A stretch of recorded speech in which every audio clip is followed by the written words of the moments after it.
Hello et bon retour parmi nous. Merci, à toutes celles qui sont toujours là. Et du coup, on va continuer avec un Q&A. On a le plaisir de recevoir, Hugo du coup qui est, editorial game designer à Ubisoft et qui est également, chercheuse en études de genre. Et donc on va parler d'un sujet dont on parle assez peu, on va parler de masculinité. Et en fait, on parle pas mal de masculinité dans le jeu vidéo, c'est quelque chose qui se fait beaucoup et en fait, on questionne essentiellement, les représentations, et on s'interroge sur, les représentations de la masculinité qui sont données au niveau des contenus de jeu. Mais là, on va faire un petit pas de côté et on va plutôt parler, des masculinités du point de vue de la production et de l'industrie en elle-même. Donc, merci beaucoup Hugo d'avoir accepté de venir te joindre à nous et nous partager cette expertise. Est-ce que tu veux dire un petit mot avant qu'on commence ou... Bah non, bah déjà bonjour à tout le monde, dans le chat et bonjour Thaïs et merci à Mauvaise Herbe pour m'inviter, c'est toujours un plaisir de participer et surtout pour parler de ce genre de sujet-là. Bah écoute, c'est toujours un plaisir de te recevoir, donc c'est parfait. Alors, on va rentrer tout de suite, dans le vif du sujet. Donc je vous inquiétez pas. Alors si Camille vous a fait peur tout à l'heure en disant que ça allait être, gros cerveau, on va faire de notre mieux pour vulgariser tout ça. N'hésitez pas à nous dire, si jamais, il y a, du vocabulaire technique qu'on n'a pas expliqué et que vous ne comprenez pas. Donc n'hésitez pas dans le chat. Nous, on vous a sous les yeux, donc on pourra réagir en direct. L'objectif, c'est quand même que tout le monde, suive et comprenne tout. Donc, mais vous inquiétez pas, ça va bien se passer. Je vous assure, ça va bien se passer. Donc du coup, la question des masculinités, dans l'industrie du jeu vidéo. Donc c'était ton sujet de recherche, de mémoire, donc en études de genre. À l'intérieur de ce mémoire, tu, développes un concept qui est, le concept des technomasculinités. Est-ce que tu pourrais nous en parler un petit peu? À quoi ça correspond? Comment ça se construit? En réaction à quoi? Mmh. Oui, bien sûr, bon déjà dans un premier temps, parler de masculinité, enfin je reviens un peu sur ce que tu as dit au tout Vas-y, début. vas-y. Parler des masculinités, ça reste quand même quelque chose d'assez courant, on va dire, enfin il y a même un champ universitaire qui parle de masculinité, ce sont les masculinity studies. Hem Ceci étant dit, dans le jeu vidéo en général, quand on parle de masculinité, on a tendance, comme tu l'as dit, à s'intéresser surtout aux questions de représentation, ce qui est un sujet évidemment important. Mais en tout cas, il peut manquer, plus d'analyse et de connaissances sur, la question des masculinités relatives, aux productions. C'est-à-dire, bah, les personnes qui travaillent dans les studios de jeux vidéo et comment en fait, finalement, la question de la masculinité va aussi affecter l'organisation du travail ou les relations, professionnelles, interpersonnelles sur le lieu de travail. Donc moi, je me suis justement intéressé à cette question-là, hem, notamment en fait à travers le concept de technomasculinité. Donc technomasculinité, c'est pas un concept que j'ai inventé, c'est simplement, on va dire, un concept qui est issu, de ce qu'on appelle la masculinité hégémonique. Masculinité hégémonique, c'est un cadre théorique, conceptualisé par, Raewyn Connell, hem, qui est une chercheuse, australienne. Et que la masculinité hégémonique, hem, c'est un concept qui permet en fait de définir des configurations de pratiques, liées à la masculinité. C'est-à-dire qu'on va considérer qu'il y a des valeurs, et des normes considérées comme masculines, et que, en ayant ces pratiques sociales dans l'espace public, avec d'autres personnes, avec des minorités de genre, ou même d'autres hommes, on va, en fait afficher une forme de masculinité qu'on va appeler hégémonique, en fait. Mais la masculinité hégémonique, c'est pas une identité, c'est-à-dire qu'on va pas dire de quelqu'un: «Ah oui, cette personne-là, a une masculinité hégémonique» et cetera. C'est pas une identité, c'est plus une position, sociale avec des pratiques sociales. Et la technomasculinité, c'est un peu la même chose. Mais globalement, j'applique le terme de technomasculinité pour dire qu'il y a des pratiques sociales spécifiques, hem, à l'usage des technologies, et au savoir des technologies. Alors, technologie, c'est large, et pour resserrer encore plus, donc quand je parle de technomasculinité, c'est notamment par rapport aux technologies d'information et de communication. Donc ça s'applique complètement aux jeux vidéo, puisque dans le jeu vidéo, on est dans un métier qui est à la fois créatif, technique, puisqu'on manipule on manipule des outils de programmation, pour faire des niveaux de jeu, pour faire des graphismes, pour coder des outils, et cetera. Donc ça demande en fait un niveau de technicité assez important. Et donc l'idée, c'est de dire, bah, comment est-ce que, ce rapport à la technologie vient influencer les rapports de genre dans l'industrie du jeu vidéo? OK, c'est bon, tout le monde nous suit, on n'a perdu personne encore?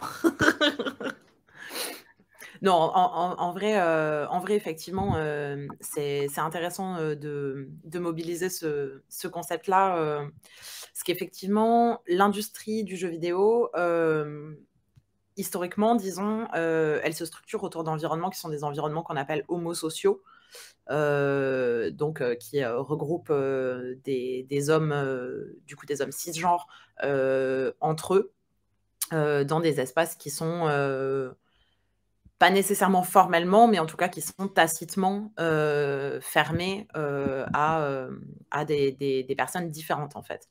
Et du coup, cette structuration de l'industrie autour de ces environnements, elle a des conséquences sur les productions et sur l'industrie en général. Et j'aimerais bien qu'on approfondisse un peu la nature de ces impacts et de ces conséquences. Mmh.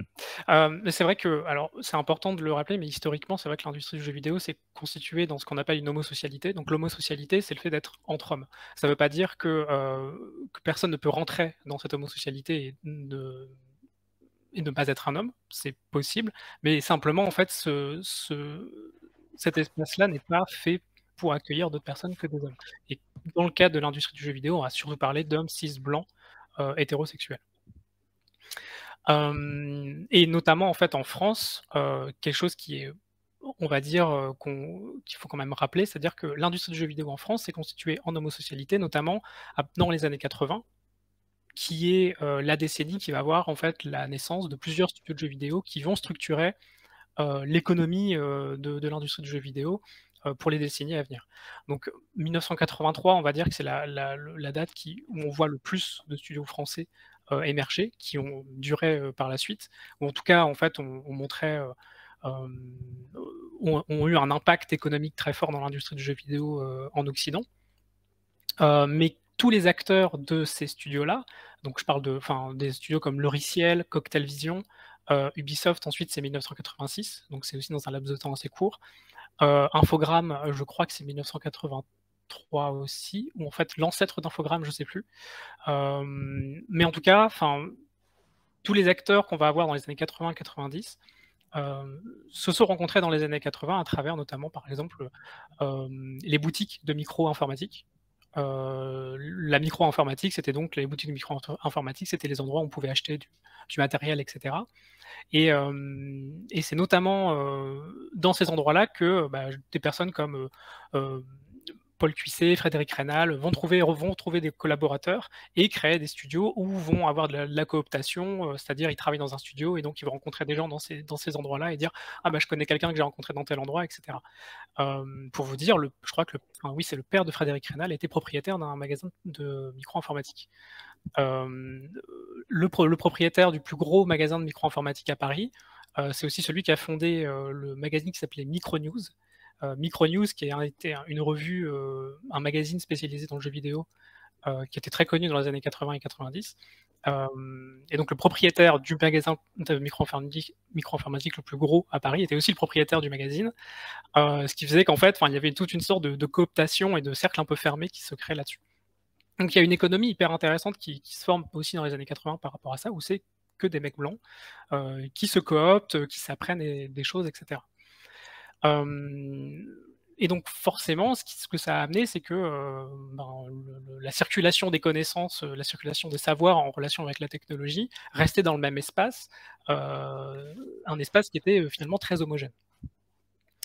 Et donc ça, c'est en tout cas la première chose à préciser par rapport à l'industrie du jeu vidéo, c'est que c'est pas arrivé comme ça d'un coup que, c'est devenu une industrie, en tout cas majoritairement masculine, ou en tout cas, contrôlée par les hommes, heu tel qu'on peut le voir aujourd'hui. C'est-à-dire que c'est dès sa création que ça se remarque dans la circulation des savoirs, etc. Voilà. Je sais pas si... j'ai oublié ta question, du coup. Non, mais c'était hyper intéressant, ce point plus historique, justement, parce qu'effectivement, c'est vrai qu'on a un peu tendance à écrire l'histoire du jeu vidéo à travers les œuvres et pas du tout à l'écrire à travers justement les créations de studio et d'où tout ça part et comment les savoirs circulent. Donc, merci beaucoup pour ce point historique. Mais du coup, la question, c'était, une fois que donc on comprend que ça, c'est la façon dont le champ se structure, ça a du coup des conséquences sur les productions et sur l'industrie. Et du coup, c'était un petit peu approfondir ce point-là sur, disons, la nature des conséquences que ça a, à la fois donc sur les productions au sens des contenus et à la fois sur l'industrie en tant qu'organisation de travailleurs-travailleuses. Pour répondre à cette question, c'est aussi important de rappeler que quand on parle de masculinité hégémonique, on parle d'une pratique de pouvoir. D'accord ? Et donc, quand on parle de la relation que la masculinité blanche peut avoir avec la technologie, c'est le fait de pouvoir garder la mainmise sur la dite technologie. Encore une fois, quand je parle de technologie, c'est un grand mot. On peut parler de technologie médicale, technologie militaire, etc. Mais nous, ce qui nous intéresse ici, c'est les technologies d'information et de communication. Et donc, le plus important dans l'industrie du jeu vidéo, c'est de garder la mainmise sur, finalement, la manière dont on fait les jeux, comment est-ce qu'on fait les jeux, et donc l'organisation du travail. Et donc, un des points qui m'a intéressé plus particulièrement dans l'industrie du jeu vidéo, c'est la manière dont l'organisation du travail s'est construite pour favoriser l'homosocialité et la solidarité entre hommes. Et donc exclure de manière active ou passive, peu importe, enfin, là-dessus on peut voir ça des deux manières, en tout cas d'exclure les autres personnes qui ne correspondent pas en fait à cette catégorie de personnes. Donc c'est-à-dire des minorités de genre, mais aussi les personnes racisées, les personnes handicapées, etc. Et une des choses les plus extrêmes par rapport à cette organisation du travail, c'est le crunch. En fait. Donc je ne sais pas si est-ce que tu veux que j'embraye là-dessus ou est-ce que tu as une autre question? Écoute, c'était 100% ma question suivante, donc c'est parfait, c'était smooth as fuck, donc je te laisse embrayer sur la question du crunch. Donc, le crunch, pour les personnes qui ne savent pas dans le chat, le crunch, c'est un terme qui désigne des périodes de production intense dans l'industrie du jeu vidéo. En général, on va parler de périodes qui font de 50 à 80 heures par semaine, dans des moments très circonstanciels, c'est-à-dire on va considérer qu'il y a une deadline à atteindre, c'est-à-dire on va présenter la démo du jeu à un salon de jeux vidéo. Donc pendant 2 semaines, 3 semaines, on va travailler très longtemps pour pouvoir produire la démo en temps voulu, ou pour la sortie du jeu, ou pour une mise à jour prévue pour Noël ou Halloween, ce genre de choses.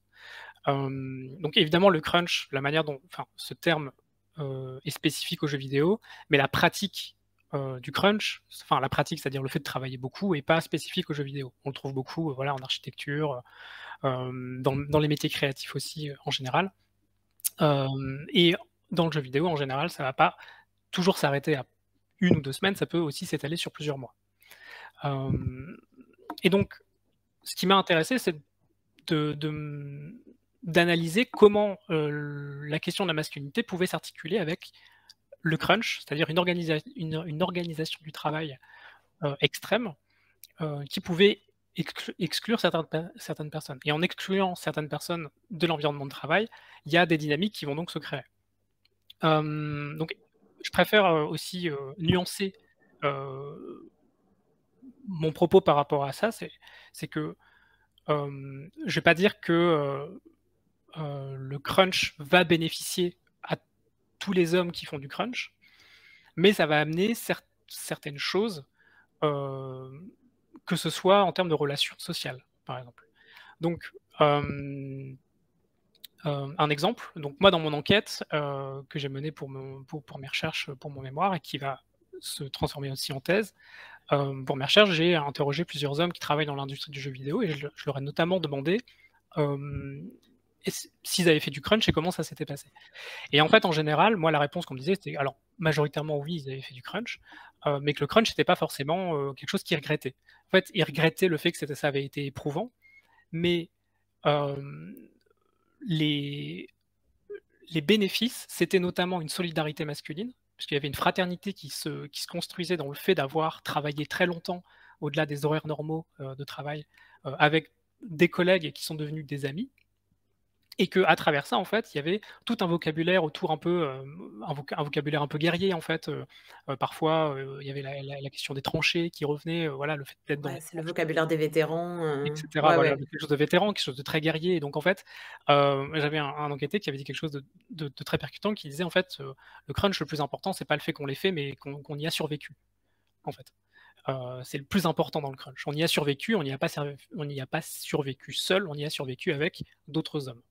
Parce que la spécificité du crunch, c'est que ça se déroule en dehors des heures de travail ordinaires. Donc au-delà de 18h, 19h, des personnes vont se retrouver entre elles pour travailler longtemps, d'accord, jusqu'à passer minuit. Et que à partir de là, on est dans un contexte complètement différent que le travail entre 9h et 18h. Entre 9h et 18h, voilà, on va peut-être faire des petites blagues, ce genre de choses. On va peut-être charrier des collègues, des pratiques finalement qu'on connaît dans l'environnement de travail, mais au-delà de 18h, on va avoir des choses complètement différentes. Donc par exemple, l'usage de l'alcool, de faire des jeux dans l'open space, de sortir, boire un verre, de revenir, de prendre du temps, 1 heure, 2 heures pour travailler, raconter des blagues, avoir finalement une sorte d'ambiance de vestiaire. Ce qui va en fait vraiment consolider les liens entre ces personnes-là, et même que parfois, certaines personnes n'avaient pas à faire du crunch, mais restaient quand même, par solidarité, parce qu'un ami avait un problème, et que peut-être que, bon, en fait, on n'avait rien à faire là, mais on était prêt, on était là pour montrer sa solidarité, et voilà, et c'est tout. Et finalement, en fait, ce crunch-là, c'était aussi l'endroit idéal, enfin, je dis idéal, en tout cas propice, à du harcèlement, à des agressions sexuelles, etc., quand il n'y avait pas que des hommes. C'est-à-dire que c'était une homosocialité, mais dès lors qu'il y avait des personnes issues des minorités de genre, ça pouvait aussi se transformer en forme d'hostilité pour ces personnes-là, étant donné qu'il n'y avait plus de règles, en fait, que là, la Ouais. règle de l'environnement de travail s'appliquait plus, puisqu'on était au-delà des horaires de travail ordinaires. Mais par contre, dans mes enquêtes, parfois on me disait ah, mais on n'était pas contre mecs, il y avait aussi, on avait aussi une collègue qui était là, et que en fait la présence de cette collègue permettait en fait de dire comme il ne s'est rien passé de grave, alors c'était ok. En fait, on est des Ouais. gars bien parce qu'il ne s'est rien passé de grave, ce genre de choses. Ça ne voulait pas dire qu'il n'y avait pas des blagues sexistes qui n'étaient pas faites, ce genre de choses, mais que c'était sauf parce que la collègue en question acceptait de faire du crunch et disait qu'elle se sentait à l'aise. Ouais. Voilà. Et un autre aspect du crunch, et que je le vois que quelqu'un l'a dit dans le chat, c'est effectivement le fait que dès lors qu'on est dans une forme de conjugalité, et donc dans le cas de jeux vidéo, c'est surtout des couples hétérosexuels, quand il n'y a pas d'enfant, ça va surtout être un gars qui va rester au studio très longtemps. Et même en fait, j'ai eu le cas de quelqu'un qui venait d'avoir un enfant, et pendant qu'il faisait du crunch, et en fait il rentrait pas, et c'était sa compagne qui gérait le nouveau-né, quoi, par exemple. Donc il y a aussi toute une question de comment ça se passe aussi en dehors du studio, dans l'intimité en fait des personnes qui se font le crunch, et de voir qu'il y a tout un travail domestique qui se met en place. Ouais, effectivement, ça, c'est des choses dont on aura l'occasion de reparler. Quand on préparait cet entretien, donc on a parlé de cette question du crunch qui est quand même assez centrale dans l'industrie. C'est des choses dont on a énormément parlé, ces derniers mois, ces dernières années. Et effectivement, ce que tu identifiais, donc pendant la préparation, c'était le fait que, la position par rapport au crunch, elle a beaucoup changé. Maintenant, ça devient délicat de défendre le crunch. Et effectivement, du coup, ce qui se produit, c'est une espèce de reconfiguration du vocabulaire. Donc, notamment, toi, tu identifiais la notion de flexibilité, et l'idée qu'en fait, on change les mots pour désigner finalement des pratiques qui sont extrêmement similaires. Et du coup, effectivement, ça pose la question de qui a le droit à la flexibilité et qui est écarté d'emblée, en fait, de cette notion. Donc effectivement, là, on parlait de la question de la conjugalité. Effectivement, il y a aussi une forme d'agisme qui est assez fréquente dans l'industrie. C'est assez rare.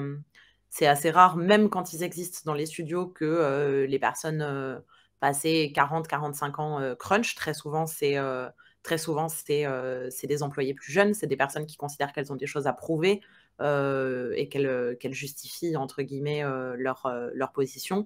Mais effectivement, des personnes sont écartées soit matériellement, donc effectivement parce que besoin d'aller chercher des enfants à l'école, parce que pas de possibilité de payer pour des nounous ou pour en tout cas des personnes qui s'occuperaient des enfants à leur place. Et il y a aussi donc ce dont tu parlais, qui est l'écartement plus tacite de savoir qu'en fait, participer à cette machine, c'est aussi potentiellement une mise en danger physique, en fait, mentale et physique. Du coup, donc on parlait du crunch, on parlait de la discrimination de façon générale qui peut en découler. Et donc, il y a un certain nombre d'outils, entre guillemets, qui sont mis en place dans l'industrie. Et du coup, ce serait intéressant de revenir sur ces outils, de se poser la question de l'utilité qu'ils ont, de quels moyens sont mis à leur disposition, et entre guillemets de ce que ça peut cacher aussi. Alors, moi, j'aimerais bien qu'on parle un petit peu de tout ce qui est les baromètres, type baromètre SNJV, ce genre de choses. Donc, tout ce qui est, disons, la culture de la statistique.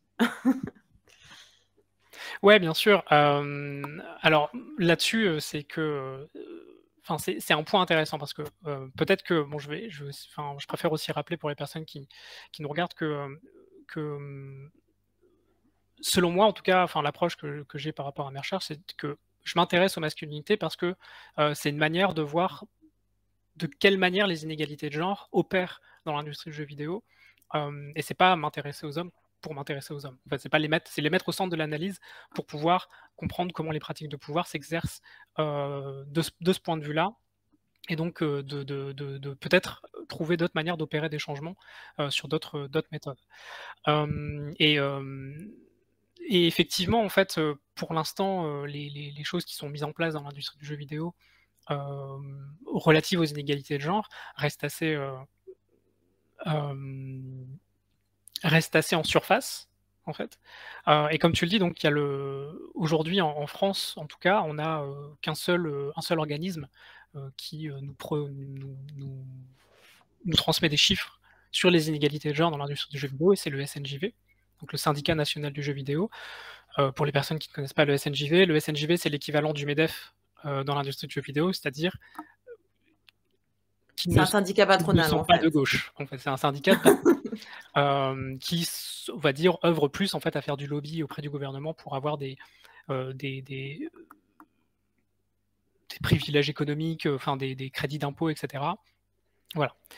Et donc le SNJV tous les ans produit des chiffres sur l'état en fait de l'industrie du jeu vidéo en France, et depuis 2016 ils ont commencé à mettre la question des inégalités de genre, et donc le pourcentage, donc la part de femmes dans les effectifs dans les studios de jeux vidéo. Et globalement en fait, de fait est qu'aujourd'hui, alors le baromètre de 2021 disait qu'il y avait 22% de femmes dans l'industrie du jeu vidéo. Et ce chiffre est repris en fait par un peu tout le monde, sans vraiment s'intéresser à la méthodologie derrière ces chiffres-là, mais aussi en fait, sans regarder les chiffres de l'année dernière. L'année dernière, on était sur du 14%. 14% plus 2% de personnes non binaires. Et les 2% de personnes non binaires, on ne sait pas où est-ce qu'elles sont passées en 2021, elles ne sont plus là. Voilà, c'est aussi assez curieux. Et donc, ce chiffre est repris un peu pas mal autour du SNJV, mais même par d'autres organismes, en disant, voilà, 22%, c'est énorme, on a fait énormément de progrès, et tout ça.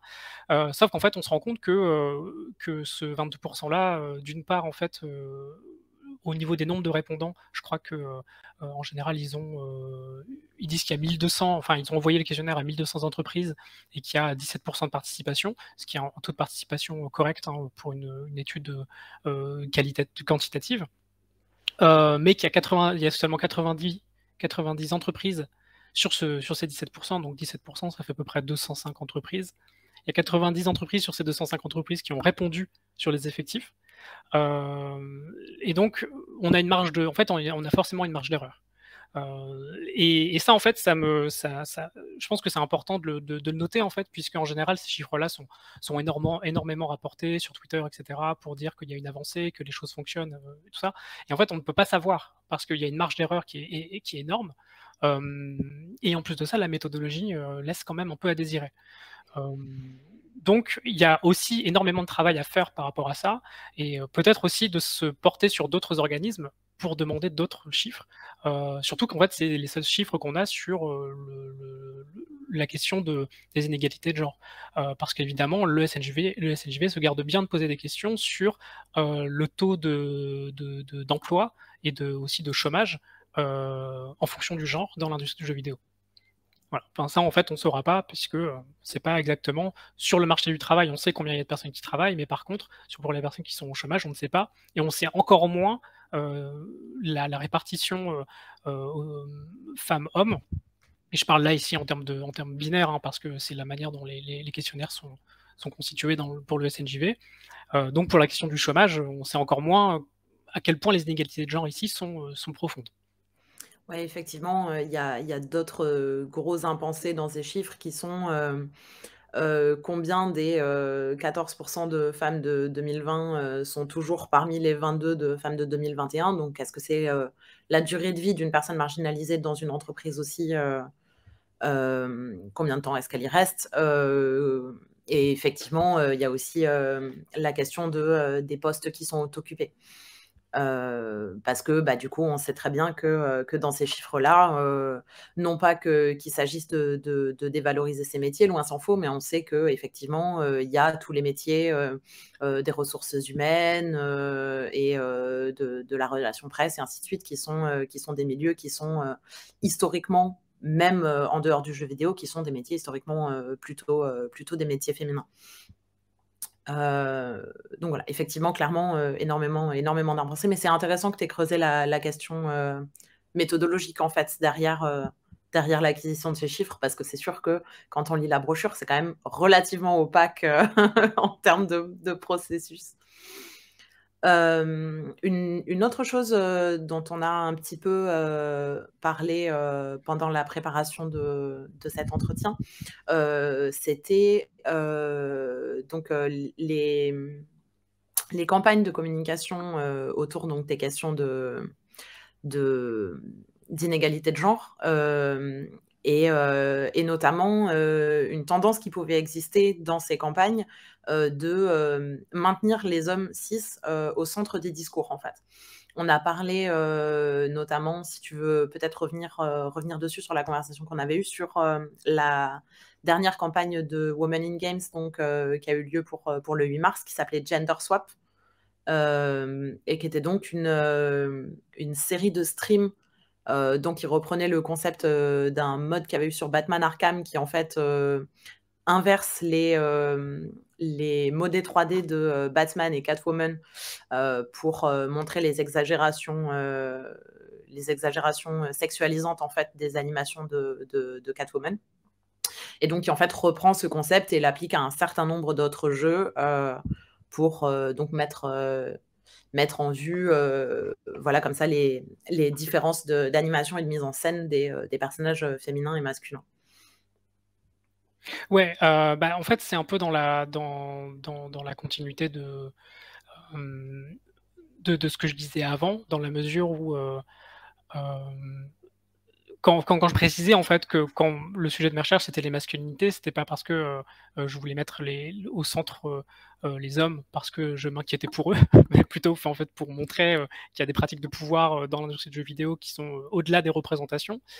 Là en fait finalement, ce qui est aussi quelque chose qu'on peut remarquer dans les différentes campagnes ou les différentes mesures ou même les différents organismes qui se mettent en place pour lutter contre les inégalités de genre, c'est à quel point en fait on fait pas mal de pirouettes pour que les hommes ne se sentent pas mis sur la touche, on va dire.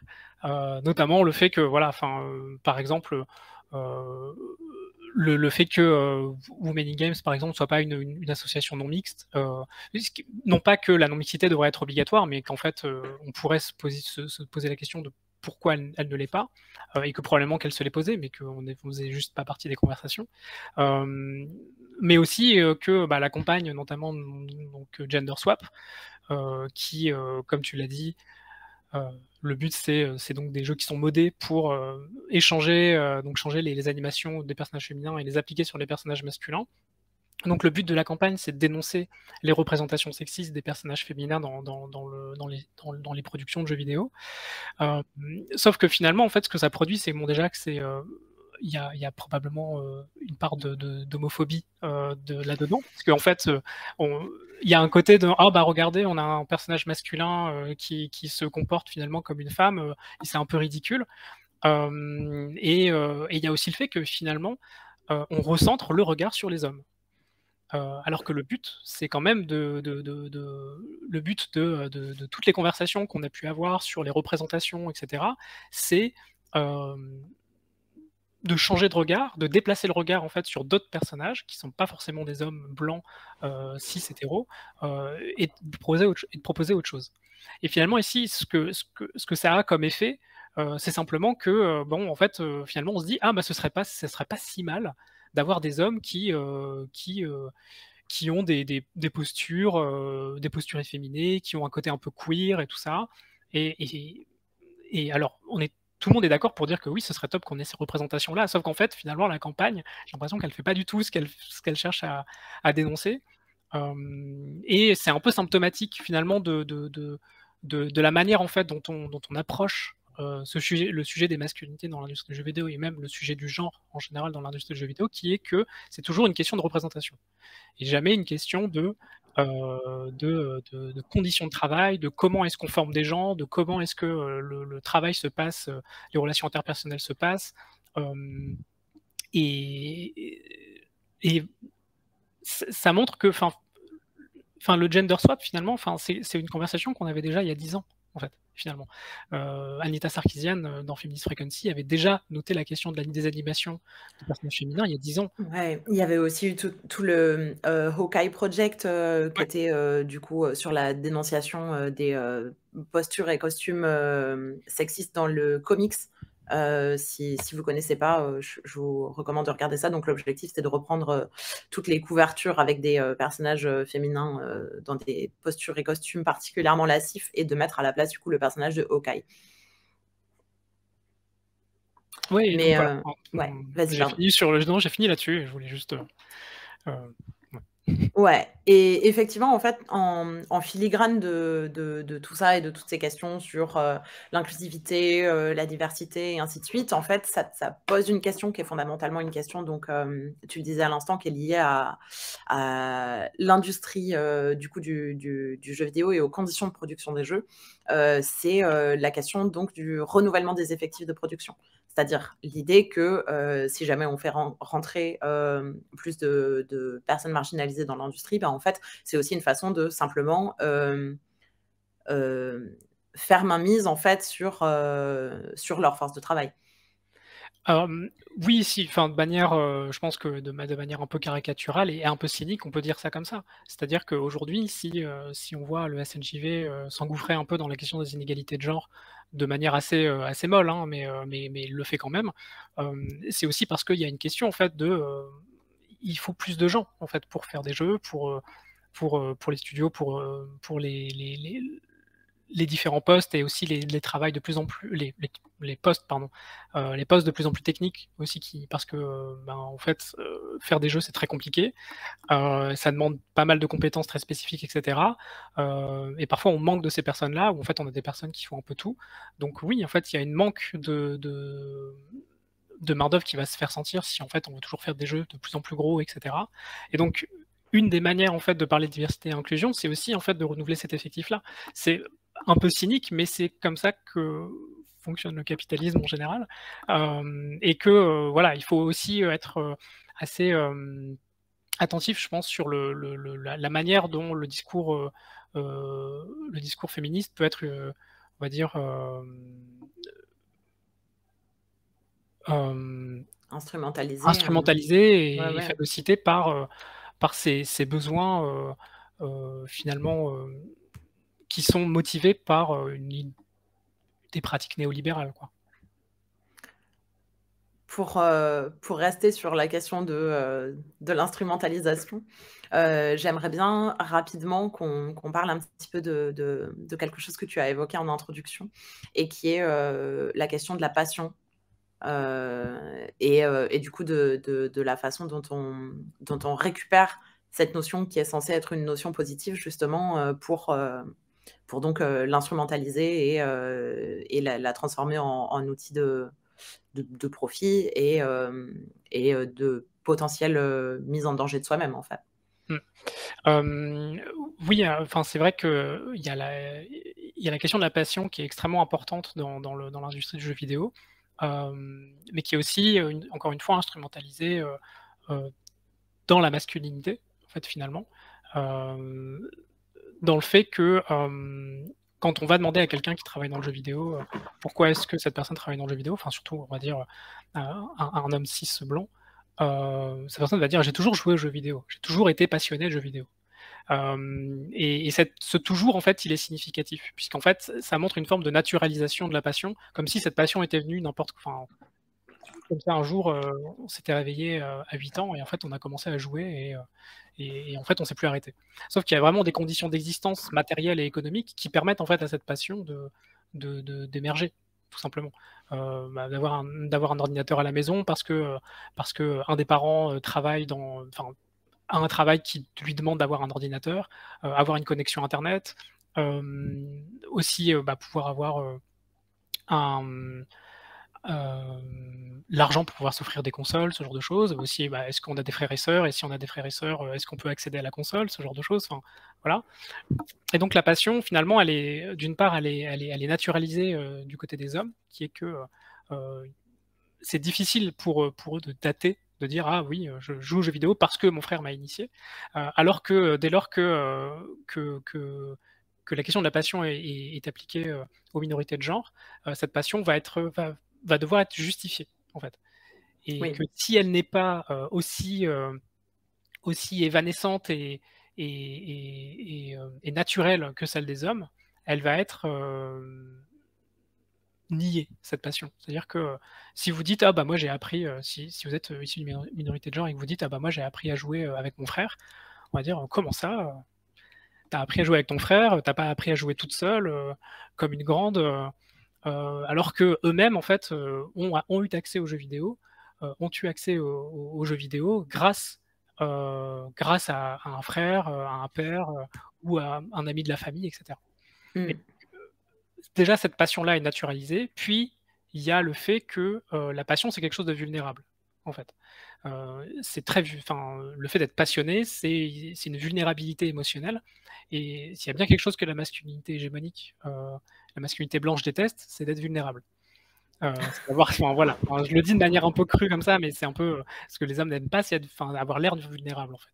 Et donc cette vulnérabilité-là, il faut bien la compenser. Et on la compense comment? On la compense en fait en rendant le travail du jeu vidéo plus difficile, notamment à travers le crunch. Donc là, on revient un peu sur le crunch, mais le crunch, c'est une manière en fait de masculiniser le travail du jeu vidéo, qui est un travail de passion, qui est un travail créatif, qui est bien loin du travail d'usine qu'on peut avoir, qui est très fatigant, etc., avec du bruit et tout ça. Mais il faut avoir ce côté en fait dur, qui est considéré comme une valeur masculine dans la société, pour que cette passion soit moins vulnérable, en fait. Et voilà. Voilà pour la passion. Ok, super. Je te propose qu'on aborde un dernier sujet avant de peut-être commencer à se pencher sur les questions du chat. Je vois qu'il y a des grosses conversations, mais du coup, c'est des gros pavés, donc je ne prends pas encore le temps de les lire. Mais donc, tu m'as parlé donc pendant la préparation de cet entretien, d'un ouvrage de Ergin Bulut qui s'appelle A Precarious Game, et dans lequel donc est développé le concept de ludopolitique, et donc qui est lié à cette idée d'un travail passion, qui est du coup soutenu par l'exploitation de personnes qui sont invisibilisées ou invisibles. Et du coup, j'aurais bien aimé que tu nous exposes un petit peu ce concept de ludopolitique, et donc du coup qu'on revienne, notamment qu'on boucle sur certaines personnes dont on a déjà pu parler, notamment les compagnes de développeurs, par exemple. Bien sûr. Je vous encourage en fait à lire le livre de Ergin Bulut qui s'appelle A Precarious Game, comme vient de le noter Thaïs. C'est un livre en anglais, donc pas forcément accessible pour tout le monde, mais le livre c'est une ethnographie donc d'un studio de jeux vidéo sur 3 ans. Donc ce qu'on appelle une ethnographie, c'est le fait en fait de voir d'observer en fait les rapports entre les personnes qui travaillent dans l'industrie du jeu dans ce studio, les rapports interprofessionnels, interpersonnels, faire des entretiens, et donc d'avoir quelque chose en fait plus qualitatif que quantitatif. Et dans son ouvrage, Bulut développe le concept de ludopolitique. Et donc la ludopolitique, c'est pour lui un concept qui permet de désigner les régimes d'inégalité sur lesquels se construit l'industrie du jeu vidéo. Je vais un peu simplifier la chose, mais globalement, ce que dit Bulut, c'est qu'il dit, pour que l'industrie du jeu vidéo existe aujourd'hui, il faut que en fait, elle se base sur des régimes d'inégalité. Donc les régimes d'inégalité, c'est quoi? C'est qu'en fait, pour que des personnes puissent avoir un travail qui est leur passion, donc travailler par passion, ça dépend de gens qui doivent travailler pour vivre, en fait, tout simplement. Et donc par là, ça va être le fait, par exemple, si on le prend d'un point de vue très global, l'exploitation des terres rares dans les mines d'exploitation dans les pays du Sud, c'est une condition d'exploitation qui permet à l'industrie du jeu vidéo de perdurer, mais qui donc, nous aussi, en tant que personnes qui développent des jeux, nous permet de vivre notre passion en travaillant. Donc ça, c'est un régime d'égalité d'un point de vue global. Et d'un point de vue plus local, Bulut parle notamment en fait du travail domestique sur lequel repose l'industrie du jeu vidéo, qui est que, on l'a vu avec le crunch, comme ce sont des hommes qui le font en général, ça veut dire que au bout d'un moment, à un certain âge, ces hommes-là sont aussi investis dans une conjugalité, en général hétérosexuelle. Et donc en fait, c'est les femmes qui vont soutenir le travail de leurs compagnons qui font du crunch à travers les tâches domestiques, donc la cuisine, s'occuper des enfants, ce genre de choses, mais aussi le soutien émotionnel, parler du travail, ce genre de choses. Voilà. Enfin, c'est un exemple parmi tant d'autres. Mais donc, il montre aussi que finalement, les personnes qui sont les plus critiques de l'industrie du jeu vidéo, mais aussi de l'organisation du travail et des dispositifs qui créent ces inégalités-là, ce sont justement les compagnes de développeurs qui vont mettre des mots très concrets sur le fait qu'elles font un travail invisible et que ça repose un peu sur elles. Et il montrait des choses hyper intéressantes notamment sur le fait que, étant donné que, alors en France c'est un peu le cas, mais lui c'est spécifique aux États-Unis, parce que c'est un studio aux États-Unis sur lequel il a basé son étude, le fait que le travail de jeu vidéo est très précaire, les personnes allaient de studio en studio et donc devaient déménager très souvent. Et finalement les compagnes qui suivaient leur époux de studio en studio, finissaient en fait par avoir une sorte de réseau de solidarité où en fait elles demandaient, dès qu'elles arrivaient dans une nouvelle ville, elles s'intégraient dans ce réseau de solidarité en demandant comment ça se passait pour l'école, les horaires, ce genre de choses, etc. Donc il y avait tout un réseau invisible qui se mettait en place pour en fait pallier en fait à cette précarité du travail du jeu vidéo, mais et que finalement elle faisait un travail domestique énorme pour soutenir tous ces sacrifices. Ouais, effectivement, on peut recouper ça avec le mouvement des femmes de Rockstar, notamment, qui avaient rendu ces questions hyper visibles, en fait, pour le public qui n'y avait pas forcément accès. Et effectivement, c'est vrai que quand on parle des questions de féminisme dans l'industrie du jeu vidéo, très clairement, la question des conditions matérielles d'existence des compagnes de développeurs et un espèce de gigantesque angle mort. C'est quelque chose dont on s'empare pas du tout, en fait. Mais clairement, et je pense que ce serait intéressant en fait de regarder, d'avoir un peu, enfin pour il y avait eu un mouvement donc de féministes, du féminisme matérialiste qui poussait en fait, enfin, l'idée en fait que le travail domestique soit rémunéré et aussi en fait d'avoir chiffré, ce que le travail domestique, valait, à l'échelle d'une année, en fait. Et ce serait intéressant de voir, d'avoir une sorte de campagne un peu similaire, en France, de voir, est-ce qu'on peut chiffrer le travail domestique par rapport à l'industrie du jeu vidéo? Est-ce que ça a rapporté en fait à l'industrie du jeu vidéo? Même si ce serait en fait une vue de l'esprit, ce serait quelque chose probablement très théorique et que cet argent-là, en fait, on pourrait jamais le reverser à qui que ce soit. L'idée, c'est de montrer en fait que l'industrie du jeu vidéo, c'est pas juste une industrie qui dépend du bon vouloir de ses employés qui vont cruncher, parfois même pas du bon vouloir, qui sont obligés de le faire parce que ça, il y a un CDD ou un CDI derrière à la clé, qui ne vient pas toujours après le crunch, mais de voir aussi que enfin, l'exploitation des personnes qui travaillent dans l'industrie du jeu vidéo s'arrête pas aux employés d'un studio de jeux vidéo. OK, ça me paraît être une excellente conclusion. On a encore un petit peu de temps, si vous voulez poser des questions dans le chat, n'hésitez pas. On est avec vous.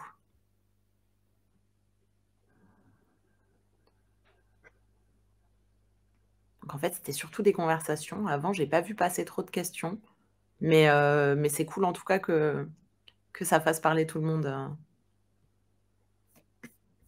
Effectivement, il y a une question sur Alors ouais, est-ce qu'on peut les trouver ton consoles. mémoire quelque part? Ah oui, mon mémoire. Alors, mon mémoire, oui, je peux le passer un peu de privé en privé, enfin, là-dessus. Je le mets pas en public parce que, enfin, c'est censé être, dans l'université dans laquelle j'ai produit qui peut être accessible. Mais par contre, voilà, enfin, je peux le passer comme ça, de manière un peu informelle. Il y avait aussi une C'est question vachement sur bien. Je l'ai lu et c'est vraiment tip top. merci, c'est gentil. Je confirme, Thaïs l'a lu en 1 semaine à peine, donc c'est que c'est c'est que ça se lit vite apparemment. Je vois qu'il y a une autre question sur la question des consoles aussi, par rapport à donc je ne sais pas si c'est lié à l'écart d'âge avec mon frère aîné, mais les consoles de salon étaient davantage sa propriété. La mienne de petite sœur était plus les consoles portables. Effectivement, enfin, c'est quelque chose qui est, hyper important, par rapport à ça. C'est aussi le fait qu'il y a une économie un peu informelle qui se crée entre, dans les familles finalement de oui, telle console n'est pas accessible à telle personne de la famille, ou alors il y a aussi le fait qu'on achète une console à chaque nouveau cycle. Donc après la PS1, on va acheter la PS2, mais on va revendre la PS1. Mais par contre, en fait, il y a le petit dernier qui veut avoir sa console, donc on lui offre une console portable. Donc il y a aussi toute une économie qui se fait à ça, mais donc il y a aussi une négociation qui se gère et que par rapport à ça, enfin, j'ai pas étudié en profondeur, mais il y a clairement des rapports sociaux de genre qui se jouent là-dedans, bien sûr. Ouais, il y a aussi la notion d'occupation de l'espace, en fait. C'est-à-dire que, on a tendance à encourager, les garçons dans leur sociabilité à prendre de la place, justement, à occuper l'espace, à voir l'espace public comme leur espace, alors que, on a tendance à renvoyer, du coup les filles à, des notions d'espace intime, et de, moindre occupation de place et effectivement, ça correspond assez bien à la dichotomie entre les consoles portables et les consoles de salon, ouais. Après, sinon, il y a aussi toutes les dynamiques qui peuvent se mettre en place dans les groupes d'Adelph et qui vont être effectivement. Moi, je sais qu'en tout cas, quand j'étais petite, c'était mon grand frère qui me disait je te donne pas la manette tant que tu me bats pas à Tekken. Bon, bah, du coup, je suis devenue très bonne à Tekken et puis après, je jouais quand je voulais. Mais le fait est que bah, ça voulait dire les moments où lui, il allait être au judo ou que sais-je. Et ben, moi, du coup, c'était ces moments-là qu'il fallait que j'occupe pour devenir bonne à Tekken parce que sinon, ben, dès qu'il était à la maison, je pouvais pas jouer. Et le fait est qu'après, ça, du coup, c'est de la dynamique, c'est de la négociation qui se met en place. Mais voilà, moi, en tout cas, dans ma famille, il n'y a jamais eu de console portable. Mes parents étaient 100% contre. Et du coup, bah, c'était comment on négocie, voilà, pour l'objet qui est un objet unique. On était 3 dans la fratrie, fallait négocier, quoi. Et c'est des choses qui vont aussi conditionner après, derrière, l'acquisition de compétences spécifiques. Bien sûr, ouais. Parce que voilà, aussi une culture, enfin, comme vous le disiez tout à l'heure pendant votre échange à 3, où il y a des jeux qui ont une certaine valeur, que quand on y a joué, ça a une certaine valeur, et d'autres non. Et que ça montre aussi, en fait, ça dépend si on n'a pas eu une personne au-dessus de nous pour nous conseiller des jeux, ou même qu'on n'avait pas la bonne console, ce genre de choses. Et ce qui fait que ça va énormément conditionner des accès à des métiers, des accès à des formations, quand on n'a pas la bonne culture. Et donc, c'est aussi des choses qui doivent rentrer en compte, notamment dans les processus de recrutement, que ce soit dans les écoles de jeux vidéo, mais aussi pour les entreprises. Montrer qu'il il peut y avoir un écart, notamment à cause de ça. Ouais, et puis après, il y a des logiques de classe aussi, c'est-à-dire que tout le monde n'a pas les moyens de changer de console à chaque génération, tout le monde n'a pas. Et effectivement, on peut se retrouver coupé d'une partie de catalogue aussi de cette façon. C'est pas pour rien que la rétrocompatibilité des consoles a été pendant longtemps un gros sujet et que ça a arrêté d'en être un, en fait. Tout à fait. Je vois que, on me demande comment est-ce qu'on peut me contacter ou avoir mon mémoire. Normalement, si vous allez sur Twitter, j'ai été mentionné dans le post. Il y a ton juste sous ta. Du coup, c'est de l'autre côté. Normalement, je crois que mes DM sont ouverts, donc ça peut passer par là.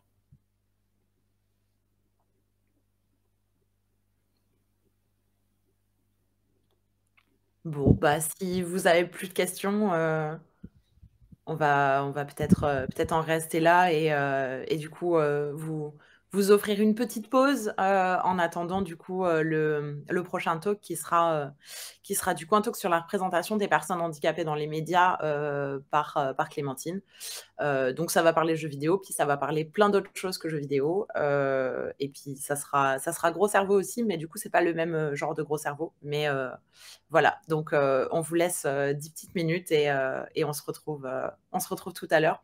Merci encore Hugo pour ton temps, pour tes recherches et d'être venu partager ça avec nous, c'était un vrai plaisir. Merci à vous, merci pour l'invitation. De rien, c'est toujours notre bonheur.